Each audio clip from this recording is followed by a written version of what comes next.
दोस्तों, आज के वीडियो में हम जो फिल्म लेके आए वो है 1954 में प्रदर्शित भारतीय हिंदी फिल्म बहुत दिन हुए। दोस्तों, बहुत दिन हुए फिल्म एक हिस्टोरिकल ड्रामा फिल्म थी जो कि एक एडवेंचर थी। इसकी जानकारी शुरू करने से पहले हम एक आपसे निवेदन करना चाहेंगे, अगर आप इस चैनल पर पहली बार आएँ तो चैनल को सब्सक्राइब कर दें और बेल आइकन की घंटी को दबाकर ऑल के नोटिफिकेशन को सिलेक्ट कर लें, जिससे मैं जब भी कोई नया वीडियो लेके आऊँगा तो इसका नोटिफिकेशन आप तक पहुँच सकेगा और आप वीडियो को सबसे पहले देख सकेंगे। तो चलिए वीडियो को शुरू करते हैं।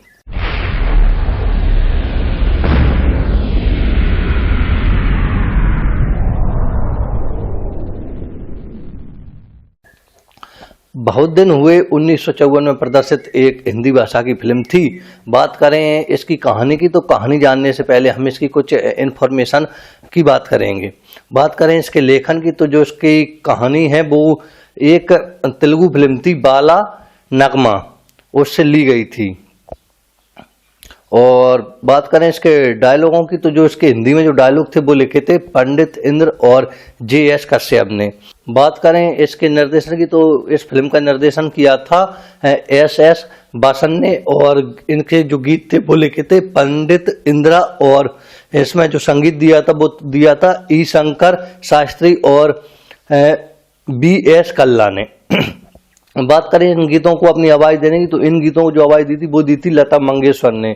अब आते हैं इसके मुख्य कलाकारों पर। जो इसमें मुख्य रूप से थे वो थे मधुबाला, रतन कुमार, स्वराज, आगा, कैलाश, सावित्री, पुष्पा बाली और गुलाब, कन्हैया लाल, ललिता पवार, सूर्य प्रभा और इनके साथी राम चौधरी। अब आते हैं इसकी कहानी पे।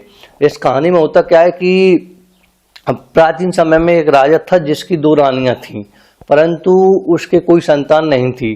तो वह नागराज की पूजा करता है और नागराज प्रसन्न होकर उसे संतान की प्राप्ति का वरदान देते हैं और साथ ही एक उसे श्राप भी देते हैं कि जब उसकी जो संतान होगी वो माँ का स्तनपान बंद कर देगी उसी समय ही उसकी माँ की मृत्यु हो जाएगी।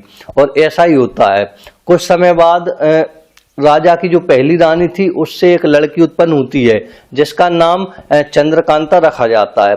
जब चंद्रकांता कुछ बड़ी होती है और जब वह अपनी माँ का जो दूध पीना बंद करती है तो चंद्रकांता की जो माँ है रानी उसकी मृत्यु हो जाती है।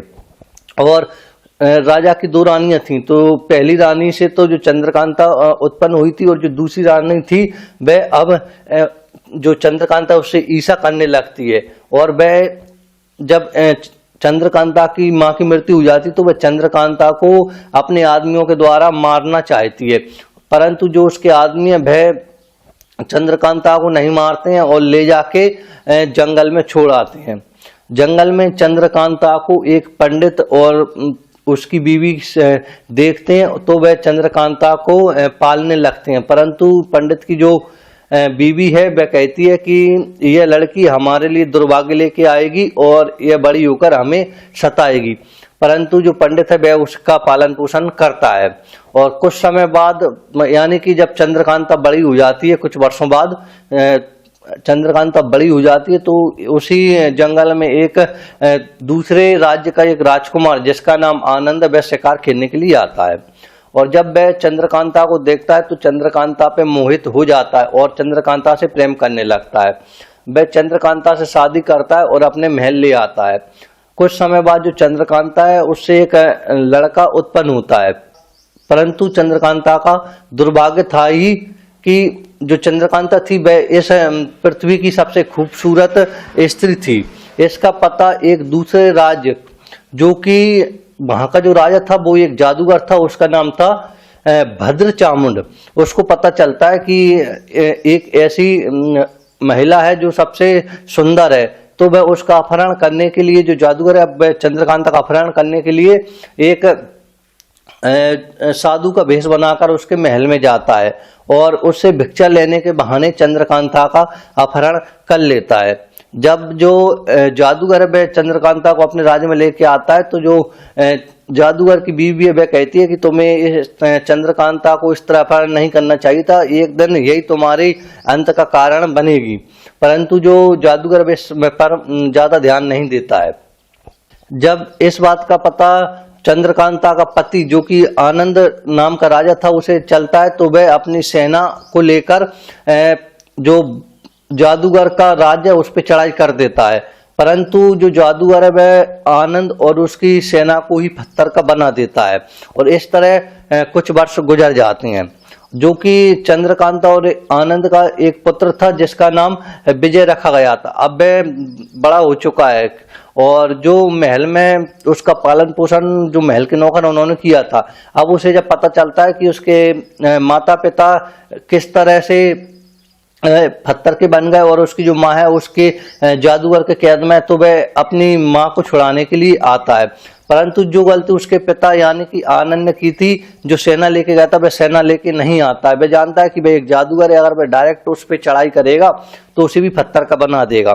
तो वह अपने एक नौकर को साथ लेकर जादूगर के जो राज्य वहां पे आते हैं और वह जादूगर को एक माला भेंट करते हैं और जादूगर को सम्मोहित करने की कोशिश करते हैं।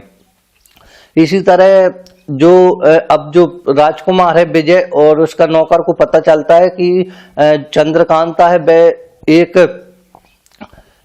महल में ही एक गुफा मतलब गुफा में कैद है, तो वह उसके पहरेदारों को मतलब चकमा देकर चंद्रकांता से मुलाकात करती है।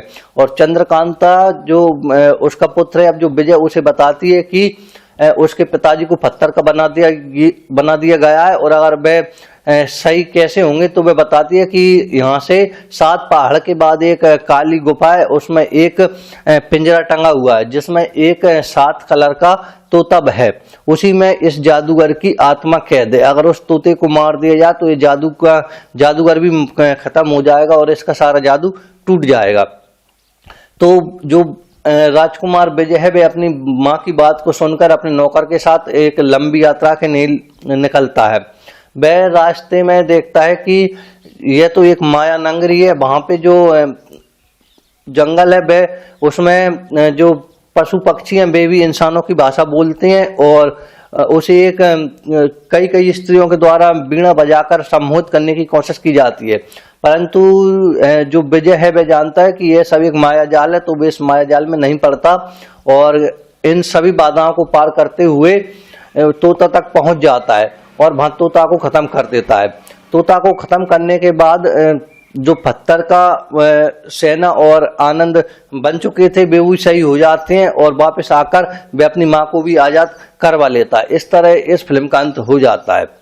दोस्तों, आपको वीडियो की कहानी कैसी लगी हमें कमेंट करके बताएं, और आप इसी तरह की और भी वीडियो देखना चाहते हैं तो सारी वीडियो की जो लिंक है वो मैं डिस्क्रिप्शन में दे दूंगा, आप वहां से देख सकते हैं। अगर अभी तक आपने वीडियो को लाइक नहीं किया हो तो वीडियो को लाइक कर दें। मिलेंगे अगली वीडियो में, जब तक के लिए धन्यवाद।